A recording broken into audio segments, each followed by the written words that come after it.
আজকে দুপুরে আড্ডাতে থাকছে বর্ষার লোভনীয় পদ। হ্যাঁ, বর্ষার যে লোভনীয় পদ বানানো হবে যে সবজি দিয়ে, সেই সবজিটা ভিটামিন সি সমৃদ্ধ। এছাড়াও potassium, phosphorus, calcium, iron, magnesium এবং ভিটামিন এ, কে ও ই আছে, যা আমরা অনেকে জানি না।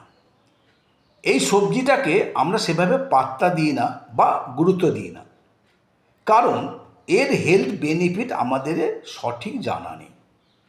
চলো আজকে জেনে নেব যে এই সবজি থেকে আমরা কী কী হেলথ বেনিফিট পাব।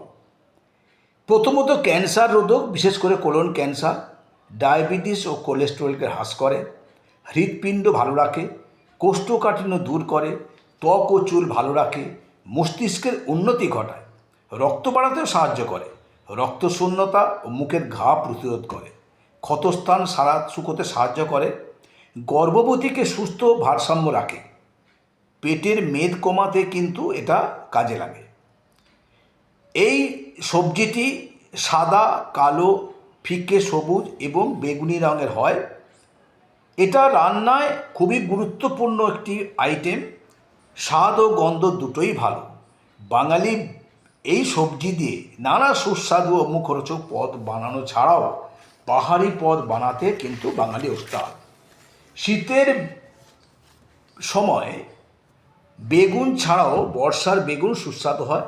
বর্ষাতে মূলো, বেগুন, তাল, করলা, চিচিঙে ইত্যাদি উল্লেখযোগ্য। কিন্তু আজকে আমরা এই বাঙালির বেগুন দিয়ে যে সব পদ বানায়, লোভনীয় পদ, সেটা নিয়ে একটু আলোচনা করি। বেগুন ভর্তা, বেগুন ভাজা বা বেগুনি ছাড়াও বাঙালি যেগুলো বানায় তা হলো দই বেগুন, কাশ্মীরি বেগুন, সর্ষে বেগুন, আচারি বেগুন, ইলিশ বেগুন, চিংড়ি বেগুন, বড়ি বেগুন, বেগুনের কালিয়া, বেগুনের দই পোস্ত, বেগুনের দই সর্ষে, বেগুনের ডিম পোস্ত, বেগুনের বাসন্তী বাহার এবং বেগুন বাহার ছাড়াও আরও অনেক অনেক অনেক পদ বাঙালি বানাতে অভ্যস্ত এবং খেতেও অভ্যস্ত।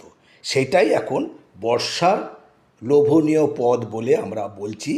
এগুলো বর্ষার সময় সপ্তাহে একাধ দিন বানিয়ে খাওয়া যায়। আজকে আলোচনা প্রসঙ্গ এখানে শেষ করছি। চ্যানেলটা সাবস্ক্রাইব করে আমাদের সঙ্গে থাকুন, প্রতিটা পদে থাকুন, প্রতিটা পর্বে থাকুন, দেখতে থাকুন এবং শুনতে থাকুন। আপনাদের সকলের সুস্থতা কামনা করে এখানেই শেষ করছি।